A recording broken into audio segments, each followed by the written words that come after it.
राम मंदिर चढ़ावा चोरी मामले को लेकर एसआईटी ने गृह सचिव संजय प्रसाद को अपनी प्राथमिक जांच रिपोर्ट सौंप दी है। सूत्रों के मुताबिक रिपोर्ट में दान राशि की गणना और निगरानी व्यवस्था पर गंभीर सवाल उठाए गए हैं। एसआईटी ने दान की गिनती की प्रक्रिया में संभावित खामियों और अनियमितताओं का उल्लेख किया है।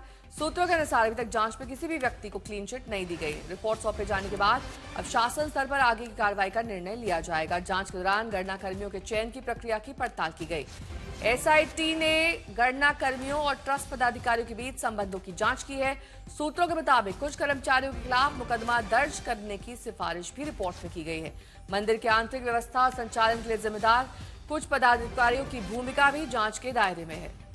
रिपोर्ट में प्रशासनिक और निगरानी तंत्र की जवाबदेही से जुड़े कई बिंदुओं का उल्लेख किया गया। एसआईटी ने मामले की विस्तृत और व्यापक जांच के लिए अतिरिक्त वक्त मांगा।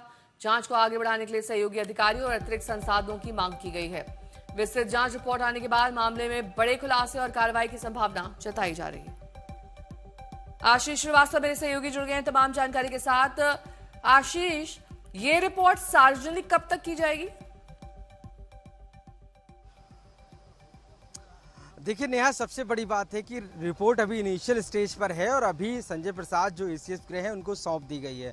इस रिपोर्ट के मुताबिक अभी सार्वजनिक करने में थोड़ा समय इसलिए लगेगा क्योंकि अभी ये इंटरनल रिपोर्ट है और वो सीएम को जाएगी। सीएम जिस पे आगे अपना एक्शन लेंगे। लेकिन अभी चूंकि 15 दिन पूरे होने, इसलिए एसआईटी ने जो अपनी ज़रूरतें हैं वो भी रखी है। और सबसे बड़ी बात है जो आज तक पर हम एक्सक्लूसिव कह सकते हैं, किसी को भी क्लीन चिट नहीं दी गई है इस पूरी रिपोर्ट में। यानी कि जो पदाधिकारी हैं, जो ट्रस्ट के लोग हैं, उन सभी पर जांच की अभी भी तलवार लटकी हुई है। शासन स्तर पर इसमें आगे की कार्रवाई की जानी है।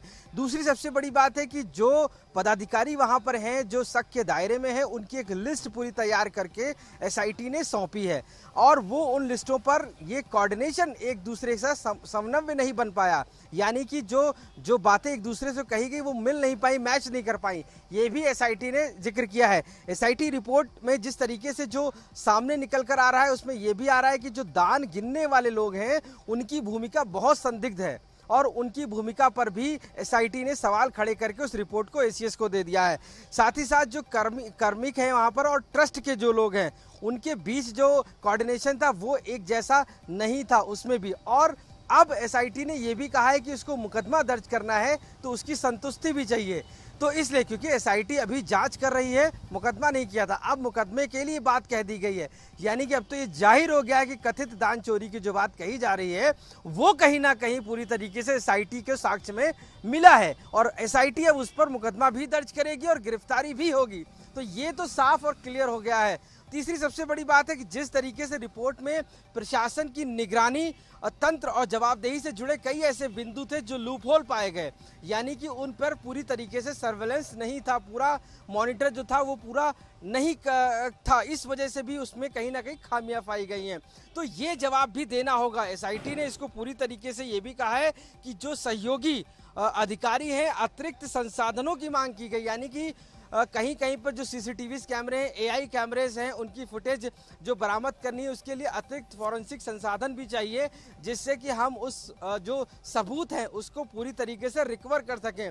कुछ जो डिलीट हो गए हैं चीज़ें उनको लाने के लिए भी चाहिए इक्विपमेंट। यानी कि अब एसआईटी पूरे फुल मोड में आ गई है कि अब इसमें पूरे जो कथित दान चोरी का मामला है उसमें जो आरोपी हैं उनके खिलाफ कार्रवाई की जाएगी और उसको लेकर एसआईटी ने साफ कर दिया है। शासन स्तर पर यह कार्रवाई होनी है जिसको लेकर पूरी जवाबदेही बनाने के लिए पूरा लिस्ट